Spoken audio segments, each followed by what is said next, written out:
સુરતના ડિંડોલી વિસ્તારમાં જગદંબાનગર સોસાયટીમાં મૃતક ગણેશ વાઘ તેના મિત્રો સાથે બેઠો હતો।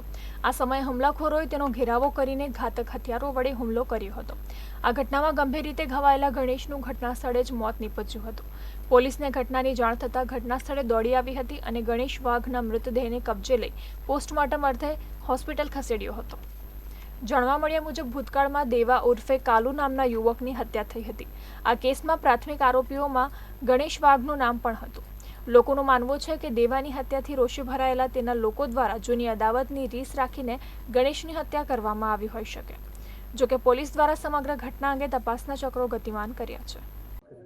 આજરોજ ડિંડોલી પોલીસ સ્ટેશન વિસ્તારમાં જગદંબાનગર સોસાયટીમાં હત્યાનો એક બનાવ બન્યો છે। આ ઘટના અત્યારે સાંજના 8:30ની આસપાસની છે। આ ઘટનામાં જે મરણ જનાર છે એનું નામ ગણેશ વાઘ છે। એમાં એના મિત્રો સાથે બેસેલ હોવાની પ્રાઇમરી ઇન્ફોર્મેશન છે, પરંતુ આ ઘટના એમાં મિત્રોમાંથી કોઈએ કરી છે અથવા અન્ય કોઈ કરી છે એની તપાસ અત્યારે ચાલુ છે। જે આરોપી છે એની અમે જાંચ પડતાલ કરી રહ્યા છીએ। એને નજરે જોનાર કોઈ છે કે નહીં એ અથવા સીસીટીવી ફૂટેજ મારફત પણ અમે તપાસી રહ્યા છીએ। એક આરોપી છે કે કેટલા વધારે છે એ પણ અમે તપાસી રહ્યા છીએ। જે પણ માહિતી મળશે એ મુજબ આગળની કાયદેસરની કાર્યવાહી કરવામાં આવશે।